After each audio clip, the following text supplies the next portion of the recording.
There will never be a point in your life where it's the right time to do a great thing. If you're waiting for that perfect moment, that perfect timing, it's not going to happen. You know what you have to do? You have to create the perfect time and the perfect opportunity and the perfect situation. That a lot of people become comfortable. They stop growing. They stop wanting anything. They become satisfied. People getting ready to go to jobs that they don't like. Jobs that are making them sick. You see, when you're not pursuing your goal, you are literally committing spiritual suicide.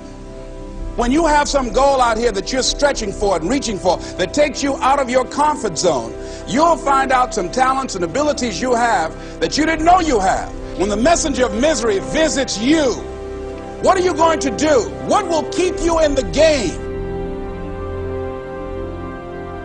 There are things that you think you'll never need to know, that you may only need to know one time in your life, but that could save your life because you had that knowledge.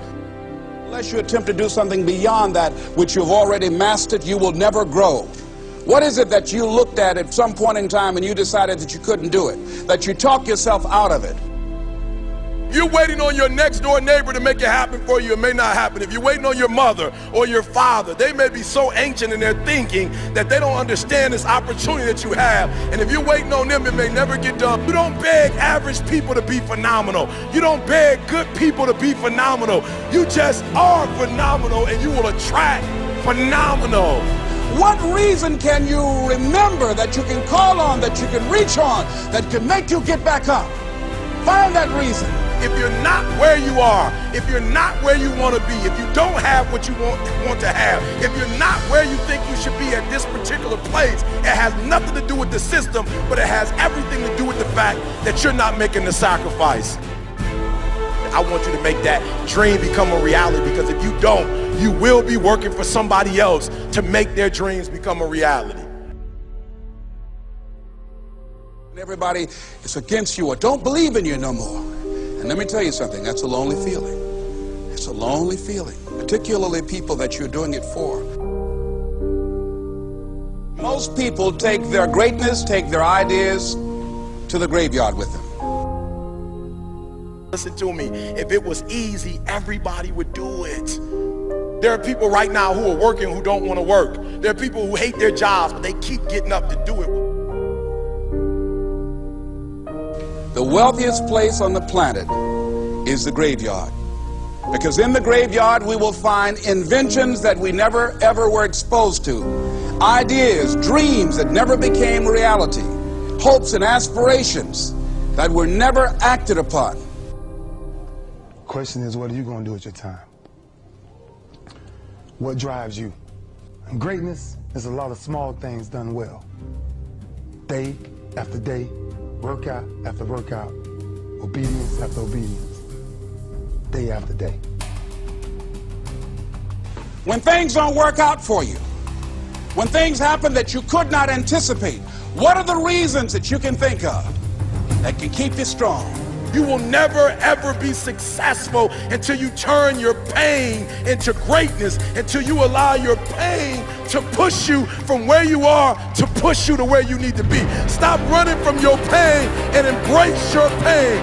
Your pain is going to be a part of your prize, a part of your product. I challenge you to push yourself. See, it's easy to be on the bottom. It doesn't take any effort to be a loser. It doesn't take any motivation, any drive in order to stay down there on a low level.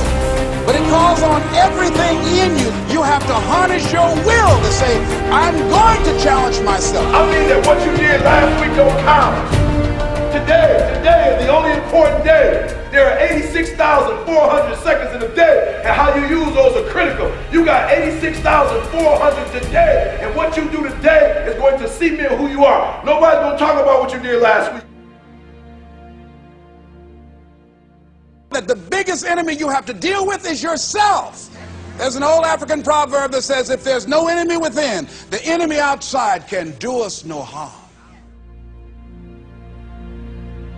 You you have this opportunity of a lifetime. It means absolutely nothing if you don't take advantage of it in the lifetime of this opportunity. I got a saying that when life knocks you down, try and land on your back, because if you can look up, you can get up. If you want a thing bad enough to go out and fight for it, to work day and night for it, to give up your time, your peace, and your sleep for it, if all that you dream and scheme is about it, and life seems useless and worthless without it. See, it's time now. If you want to make this your decade, you've got to start saying yes to your life. You've got to start saying yes to your dreams, yes to your unfolding future, yes to your potential, as opposed to saying no. When you die, die on E. Leave no dream left behind, guys. Leave no opportunity left behind. When you leave this earth, accomplish every single thing you can accomplish. Listen to me, you're going to be here one day, but you'll never get here if you give up, if you give in, if you quit. And finally, guys, you got to want to succeed as bad as you want to breathe.